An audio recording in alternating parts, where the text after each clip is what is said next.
Hello दोस्तों, आप सभी का स्वागत है क्लाइमैक्स सिटी पर। एआई यानी आर्टिफिशियल इंटेलिजेंस, और अगर हिंदी में बोलूं तो कृत्रिम बुद्धिमत्ता, जो आज की इस मॉडर्न वर्ल्ड में काफी ज्यादा यूज हो रही है। अब वो चाहे फोटो एडिटिंग हो या फिर एआई रोबोट्स, लेकिन गेमिंग की दुनिया में ये आज भी बूम पर है। अब जरा सोचिए, क्या हो अगर कोई कंपनी ऐसे गेम्स या इंटेलिजेंस डेवलप करे जहां एज अ कैरेक्टर आप अंदर भी जा सकते हैं या कैरेक्टर्स खुद बाहर भी आ सकते हैं। जी हाँ दोस्तों, आज हम American science fiction film Tron Aries देखने वाले हैं, जो कि 2025 में रिलीज हुई थी एंड जिसे डायरेक्ट किया था जोचिम रोनिंग ने। गाइस, वीडियो में आगे जाने से पहले आई रिक्वेस्ट कि आप ट्रॉन की बाकी की फिल्म्स यानी ट्रॉन लेगेसी जरूर देखें, तभी ये मूवी आप समझ पाएंगे। So without wasting any more time, अब मूवी देखते हैं। फिल्म की शुरुआत में हमें काफी सारी न्यूज देखने को मिलती है, जहां सबसे पहले हम केविन फ्लिन का इंटरव्यू देखते हैं, जहां वो ग्रिड की बात करते हैं, जिसमें वो खुद मूवी के पहले पार्ट ट्रॉन में जा चुके होते हैं, यानी कंप्यूटर के अंदर गेमिंग दुनिया में। साथ ही वो ये भी बोलते हैं कि ये पूरी दुनिया डिजिटल डेटा से बनी हुई है, जिससे कंप्यूटर्स के कैरेक्टर्स बाहर भी आ सकते हैं। उसके बाद हम यही न्यूज देखते हैं कि सैम फ्लिन यानी केविन का बेटा गायब हो चुका रहता है, और ये भी हम मूवी के सेकेंड पार्ट ट्रॉन लेगेसी के एंड में देखते हैं। सैम के जाने के बाद एनकॉम कंपनी को हैंडल कर रहे होते हैं उसके कजिन सिस्टर्स ईव और टेस। साथ ही हम ये भी पता चलता है कि एनकॉम के पुराने कंपटीटर डिलिंजर कंपनी को संभाल रहे होते हैं जूलियन डिलिंजर, जो कि डिलिंजर के ग्रैंडसन थे। आखिरी न्यूज में हम यही देखते हैं कि दोनों कंपनी ऐसे प्रोजेक्ट्स पे काम कर रहे हैं जो दुनिया को डिजिटलाइज कैरेक्टर्स से मिला सकते हैं। अब वो कौन पहले करेगा, ये देखना रह गया था। अगले सीन में हम यही देखते हैं कि जूलियन कोडिंग के थ्रू एक मास्टर कंट्रोल प्रोग्राम एरीज बनाता है, जो कि कंपनी के सिस्टम को हैकिंग से बचाएगा। साथ ही हर ट्रॉन सीरीज की तरह एरीज के पास भी एक डिस्क रहता है, जिसमें उसका डेटा स्टोर रहता है। एनीवे, जूलियन एरीज को उसका मास्टर बताता है और उसे ऑर्डर देता रहता है। रही बात रियल वर्ल्ड में, जूलियन अपनी माँ और मिलिट्री के सामने अपना प्रोजेक्ट दिखाता है, जिसमें वो एरीज को कुछ देर के लिए रियल वर्ल्ड में डिजिटलाइजेशन के टेक्निक से बाहर लाता है। देखते ही देखते सबके सामने एमसीपी यानी एरीज सामने आ जाता है। जूलियन सबको बताता है कि एरीज को खत्म नहीं किया जा सकता, प्लस इसका पूरा कंट्रोल हमारे ही हाथ में है। ये हर चीज बेटर कर सकता है ह्यूमन से। इसके अलावा जूलियन एडवांस वेपन से भारी गाड़ी भी डिजिटलाइज करके सामने लाता है। सभी ऑफिशियल्स ये देख के हैरान रहते हैं। रही बात एरीज की, तो वो पहली बार रियल वर्ल्ड देख रहा था। अब क्योंकि वेदर भी काफी खराब थी, इसलिए वो सभी को छाता रखने के लिए बोलता है। ये सुन के सभी लोग हंसने लगते हैं और इम्प्रेस होके वहाँ से चले जाते हैं। उनके जाते ही कंपनी की फॉर्मर सीईओ और जूलियन की मॉम एलिजाबेथ आती है और टॉन्ट मारती है कि तुम कब तक इन्हें बेवकूफ बनाओगे। इसी बीच एरीज इंट्रोडक्शन के तरीके से उनके बारे में बोलता है कि जब वो सीईओ बनी थी तब शेयर मार्केट में उनकी कंपनी काफी लॉसेस फेस कर रही थी, और फिर इन्होंने कंपनी को एक वारिस यानी जूलियन को सौंप दिया था। ये सुनते ही एलिजाबेथ इरिटेट हो रही होती है कि अचानक से हम देखते हैं कि एरिस बोलते बोलते गिर जाता है और राख में बदल जाता है, और उसके साथ साथ वो गाड़ी भी राख में बदल जाती है, विच मीन्स सभी डिजिटल चीजें सिर्फ 29 मिनट्स ही रह सकते हैं। एलिजाबेथ ये सब देखकर जूलियन को समझाती है कि अगर वो फेल हो गए तो इन्वेस्टर्स के कारण उन्हें 40 सालों की मेहनत बर्बाद हो जाएगी, क्योंकि एआई मिलिट्रीज को 29 मिनट के बारे में नहीं पता था। इस पे जूलियन यही बोलता है कि वो परमानेंस कोड ढूंढने का तरीका खोज लिया है। ये ऐसा कोड है जिससे डिजिटल चीजें फॉरएवर के लिए एग्जिस्ट कर सकती हैं। सीन शिफ्ट होता है और हमारी मुलाकात किम से होती है, जो दूर किसी बर्फीले एरिया में पावर चुरा कर एलस्कन स्टेशन में जाती है, जो कई साल पहले केविन ने बनाया था। किम अपने बॉयफ्रेंड सेथ के साथ उस पुराने लैब में जाती है, जहां उसे टेस्ट का आखिरी वीडियो मैसेज मिलता है, जिसे देखकर वो इमोशनल होती है, विच मीन्स अब वो जिंदा नहीं थी। एनीवे, किम सिस्टम में छानबीन करती है कि उसे सरप्राइजिंगली परमानेंस कोड मिल जाता है। स्टिल टेस्ट करने के लिए वो एक ऑरेंज ट्री डिजिटलाइज करती है, और लकीली हम देखते हैं कि वो ट्री 29 मिनट से ज्यादा रियल वर्ल्ड में रहता है, विच मीन्स घंटों तक। यहाँ एरिस अपने वर्ल्ड में आ चुका रहता है और अपनी कमांड इन चार्ज एथिना से बात करता है, जहाँ वो रिवील करता है कि उसने बारिश को महसूस किया, लेकिन एथिना महसूस का मतलब नहीं समझ पा रही थी। दूसरी तरफ हम देखते हैं कि जूलियन एनकम के सिस्टम्स को हैक करने का डिसाइड करता है, क्योंकि एनकम वाले एक इवेंट ऑर्गेनाइज कर रहे थे, लेकिन ईव नहीं थी, जिससे जूलियन समझ गया था कि ईव परमानेंस कोड के पीछे है।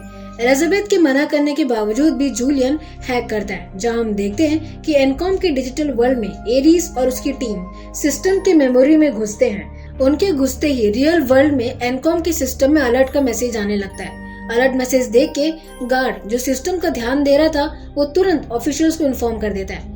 एनकॉम वाले सिक्योरिटीज को डिजिटल वर्ल्ड में भेजते हैं, लेकिन एरिस इन सभी सिक्योरिटी को मारते हुए ईव का पर्सनल डेटा डाउनलोड करने लगता है, जहां वो ईव की बातें सुनकर उससे अट्रैक्ट होने लगता है, क्योंकि ईव मास्टर कंट्रोल्स यानी डिजिटल कैरेक्टर्स की रेस्पेक्ट कर रही थी।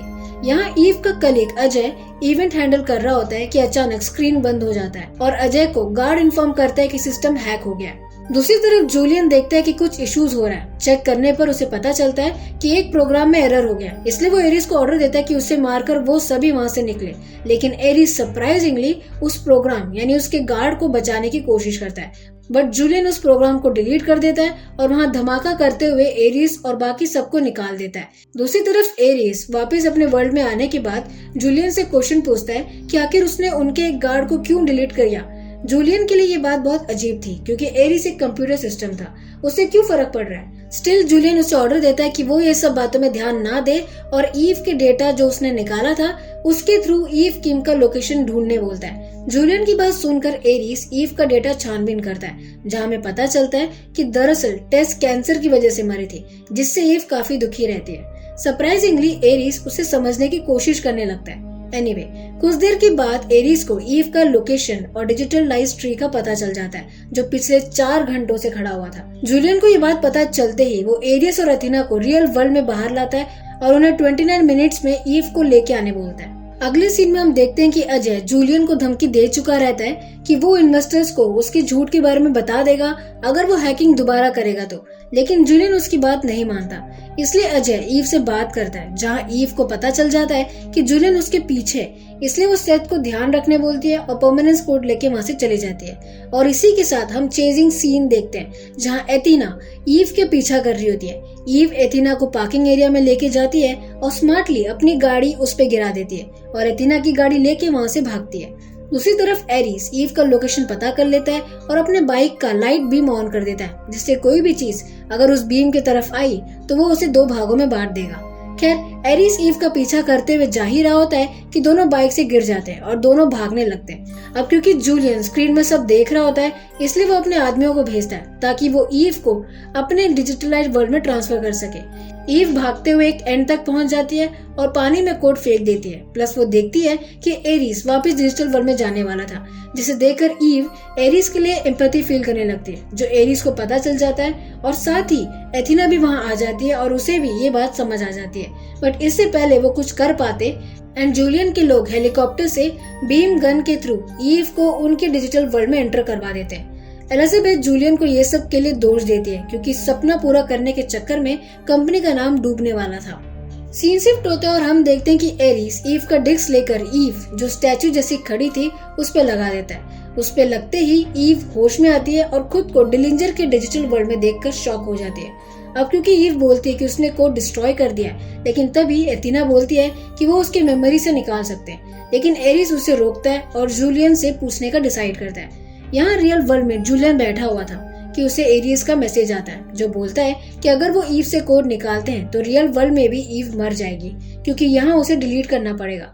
थोड़ी देर सोचने के बाद शॉकिंगली इस चीज के लिए जूलियन मान जाता है, लेकिन एरिस ईव की मोटिवेटिंग बातें याद करता है और एथिना से झूठ बोलता है कि जूलियन अवेलेबल नहीं है, इसलिए अभी ईव को डिस्पोज नहीं करेंगे।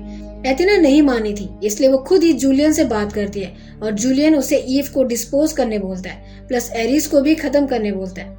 दूसरी तरफ हम देखते हैं कि एरिस ईव से पूछता है कि बहुत कम समय है तुम्हारे पास, तुम पे भरोसा कर सकता हूँ। इस पे ईव यही बोलती है कि हाँ कर सकते हो, बट ना करो तो ज्यादा अच्छा है। इसके अलावा एरिस जूलियन के बारे में पूछता है, जिससे वो समझ जाता है कि जूलियन सही इंसान नहीं था। इसलिए बिना वक्त गवाए एरिस ईव से प्रॉमिस करवाता है कि अगर वो ईव को घर पहुंचा दे तो ईव एरिस को परमानेंस कोड देगी ताकि वो रियल वर्ल्ड में रह सके। इसके बाद हम चेजिंग सीन देखते हैं, क्योंकि एथिना जूलियन की बात मानकर एरिस और ईव को डिलीट करने आती है, लेकिन एरिस स्मार्टली ईव और खुद को उस गेमिंग वर्ल्ड से बाहर डिलिंजर के हेडक्वार्टर में आ जाता है। जूलियन एरिस पे चिल्लाता है और ईव को टॉन्ट मारते हुए बोलता है कि ओ तुम अब इस प्रोग्राम के साथ दोगी। इस पे ईव भी यही बोलती कि तुम तो मुझे मार डालने वाले थे। इससे पहले कोई और बात होती, एरिस ईव को लेकर तेजी से कोड लेने के लिए एनकॉम के हेडक्वार्टर्स की तरफ बढ़ने लगता है, क्योंकि केविन के ओरिजिनल ऑफिस में कोड का एक कॉपी म्यूजियम में स्टोर्ड है। एनीवे, जिस गाड़ी में ईव और एरिस थे वो उतनी तेज नहीं थी, इसलिए दोनों पेट्रोल पंप में रुके हुए थे, जहां ईव ओनर से सेथ को कॉल करती है और तुरंत एनकॉम हेडक्वार्टर्स पहुंचने बोलती है पार्टिकल लेजर के साथ। इतने में एरिस एक पंप में रखा स्पोर्ट्स कार चुरा लेता है और दोनों तेजी से भागने लगते हैं। रास्ते में कन्वर्सेशन के दौरान एरिस समझ जाता है कि समवेयर ईव अपनी छोटी बहन टेस से खुद को कम मानती थी और उसे मिस भी करती है। प्लस वो परमानेंट कोड कंपनी को देखकर वहां से हमेशा के लिए छोड़ना चाहती थी। दूसरी तरफ हम देखते हैं कि जूलियन एथिना को मास्टर कंट्रोल बना देता है और उसे रियल वर्ल्ड में बुलाकर ईव और परमानेंट कोड को किसी भी हालत में लेके आने के लिए बोलता है। एथिना तुरंत एयर जेट में वेपन लेके उनके पीछे चली जाती है। जूलियन ये सब देख के खुश हो ही रहा था कि गुस्से में एलिजाबेथ वहाँ आती है और उसे थप्पड़ मारकर वापिस सीईओ पोस्ट लेने का डिसाइड करती है। यहाँ ईव और सेथ हेडक्वार्टर्स में रीयूनाइट होते हैं। बिना वक्त गवाए ईव केविन के पुराने फाइल में कोड ढूंढने लगती है और सेथ लेजर पार्टिकल रेडी करता है। एरिस और ईव के बीच में कन्वर्सेशन होता है, जहां ईव एरिस को समझाती है कि उसे कोड कहाँ मिलेगा। एंड ये थोड़ा रिस्की भी था, क्योंकि अगर किसी वजह से लेजर पार्टिकल में कुछ होता है या सिस्टम में, तो एरिस कभी बाहर नहीं आ पाएगा। इसी बीच एथिना भी वहां आ जाती है और एरिस के जाने का इंतजार करती है, बट सरप्राइजिंगली एरिस ईव को बचाने के लिए उसे लड़ने जाता है कि ईव लेजर बीन ऑन करके उसे एनकॉम के पुराने ग्रिड में भेज देती है, क्योंकि अगर एरिस लड़ता तो वापस डिलिंजर में फंस जाता, क्योंकि उसके 29 मिनट्स खत्म होने वाले थे। एनीवे, एथिना ईव को पकड़ने आती है, साथ ही सेथ को भी मारकर इंजर कर देती है। ईव छुपी हुई रहती है और एथिना इतने में लेजर पार्टिकल्स और सिस्टम दोनों तोड़ देती है। थोड़ी देर में एथिना ईव को मारने वाली रहती है कि स्मोक उठने की वजह से वहां कंपनी में स्प्रिंकल्स चालू हो जाते हैं और पानी एथिना के ऊपर गिरने लगता है। पानी के गिरते ही एथिना पहली बार उसे महसूस कर रही होती है। स्टिल वो फिर से ईव को मारने आती है, लेकिन 29 मिनट खत्म होने की वजह से एथिना वापस अपने ग्रिड में चली जाती है। एथिना के जाने के बाद ईव सेथ को संभाल रही होती है कि वहाँ अजय और उसका असिस्टेंट एरिन आ जाता है। ईव और सेथ दोनों उनको समझाते हैं, प्लस वो प्लान बनाते हैं कि एरिस को वापस एथिना के पार्टिकल लेजर से लेके आएंगे एंड जूलियन को भी रोक सकते हैं। दूसरी तरफ ग्रिड में एरिस की मुलाकात एक बिट से होती है, जो कि कंप्यूटर प्रोग्राम था। एरिस के कहने पर वो बिट परमानेंट कोड की तरफ लेके जाता है, जिसके पीछे एरिस भी चला जाता है। यहाँ डिलिंजर की ग्रिड में एथिना वापस आ चुकी थी, लेकिन टास्क कंप्लीट ना करने की वजह से हारी हुई महसूस कर रही थी, इसलिए बिना ऑर्डर के ही वो पोर्टल की तरफ जाती है। रियल वर्ल्ड में जूलियन काफी अपसेट रहता है, क्योंकि पूरे न्यूज में उसकी कंपनी की बेइज्जती हो रही थी कि इतने में उसे एथिना का ट्रांसफर होते हुए मैसेज आता है और देखते ही देखते जूलियन के सामने एथिना आकर यही बोलती है कि उसे ईव को किसी भी हालत में वापस लेके आना है। तभी वहाँ एलिजाबेथ आती है और इन्फॉर्म करती है कि अब वो सीईओ है, इसलिए वो एथिना का पार्टिकल लेजर को टर्न ऑफ कर रही है, लेकिन एथिना उसे रुकावट मानकर अपने डिस्क से उसके पेट पे मार देती है, जिससे जूलियन चिल्ला के अपनी मॉम को पकड़ने जाता है। अगले सीन में हम देखते हैं कि एरिस परमानेंट कोड की तरफ पहुंच चुका रहता है, जहां उसकी मुलाकात फ्लिन से होती है। एरिस और फ्लिन की कन्वर्सेशन होती है, जहां फ्लिन समझ जाता है कि एरिस एक ऐसा एआई है जो महसूस कर सकता है और ह्यूमंस का भला सोच सकता है, क्योंकि एरिस ईव को बचाना चाहता था। इसलिए फ्लिन उसे कोड दे देता है और एक बैक डोर खोल देता है। यहाँ रियल वर्ल्ड में ईव लेजर पार्टिकल को ठीक करने की उसमें थी कि एथिना रिकॉग्नाइजर, जो कि एक तरीके का वॉर में यूज होने वाला व्हीकल था, उस पर ट्रैवल करके और अपने कुछ आर्मीज के साथ आ रही होती है। अजय ये देख के परेशान हो जाता है, इसलिए ईव एथिना का लेजर पार्टिकल जो वहाँ पे था उसका यूज करके एक सिग्नल भेजने बोलती है, ताकि डिलिंजर के ग्रिड को हैक करके इसे रोक सके। एंड तब तक ईव एथिना का ध्यान भटकाती है। रही बात एथिना की, तो ईव को पकड़ने के चक्कर में उसने पूरे शहर को तबाह करने में लगा दिया था। पुलिस आर्मीज भी ज्यादा कुछ नहीं कर पा रही थी। स्टिल एक एयर जेट एथिना के रिकॉग्नाइजर को डैमेज कर देता है, जिससे उसका एयर व्हीकल खराब हो जाता है एंड सीधा वो दूसरे व्हीकल के थ्रू ईव की तरफ बढ़ रही होती है। ईव इतना ज्यादा थक चुकी थी और इंजर थी कि वो भाग नहीं सकती थी, इसलिए एथिना उसे पकड़कर वापस डिलिंजर जा रही होती है कि लकीली एरिस वापस आ जाता है। इसके बाद हम देखते हैं कि एरिस और एथिना के बीच में जमकर लड़ाई होती है, जहां एरिस एथिना के आर्मीज को मार डालता है, प्लस एथिना का डिस्क का 2 भाग कर लेता है। अब क्योंकि एरिस परमानेंट हो चुका था, इसलिए उसका कोई टाइम पीरियड नहीं था, लेकिन एथिना का टाइम खत्म होने वाला था। दूसरी तरफ Ajay, Seth and Erin finally Dillinger system को हैक कर लेते हैं, जिससे सभी लेजर्स और आर्मीज पूरी तरह शट डाउन हो जाते हैं। एथिना भी हमेशा के लिए जाने वाली रहती है, इसलिए आखिरी बार एरिस उसे गिरने से पहले पकड़ता है, जहाँ एथिना कहती है कि वो बस ऑर्डर फॉलो कर रही थी। सीन शिफ्ट होता है और हम देखते हैं कि एलिजाबेथ मर चुकी होती है और जूलियन अपसेट होकर बैठा हुआ रहता है कि उसे न्यूज के थ्रू पता चलता है कि अथॉरिटीज उसे पकड़ने आ रहे हैं। इसलिए जूलियन खुद ही लेजर के थ्रू खुद को डिजिटलाइज करता है और अपने ग्रिड में चले जाता है। अगले सीन में हम यही देखते हैं कि ईव और एरिस अपने अपने रास्ते निकल जाते हैं और परमानेंस कोड के थ्रू एनकॉम कंपनी दुनिया के बेनिफिट के लिए उसे यूज कर रही होती है। फिल्म के एंड में हम यही देखते हैं कि एरिस ईव को पोस्ट कार्ड भेजता है जहाँ वो अपने लाइफ के बारे में बताता है, प्लस वो प्लान करता है कि वो सैम एंड कोरा को ढूंढने जाएगा। रही बात जूलियन की, तो वो डैमेज डिलिंजर ग्रिड को एक्सप्लोर कर रहा होता है और ट्रांसफर होता है आइडेंटिटी डिस्क के थ्रू, जो कि जूलियन के ग्रैंडफादर सार्क का था। इसी तरह हमारी मूवी यहीं खत्म होती है। सो गाइस, ये था हमारा आज का एक्सप्लेनेशन। आई होप आपको एक्सप्लेनेशन अच्छा लगा होगा, और अगर अच्छा लगा है तो मेक श्योर कि आप इसे लाइक करें, शेयर करें, अपने फैमिली फ्रेंड्स को सब्सक्राइब करें और कमेंट करना मत भूलिएगा। मिलते हैं नेक्स्ट वीडियो में, तब तक के लिए गुड डे।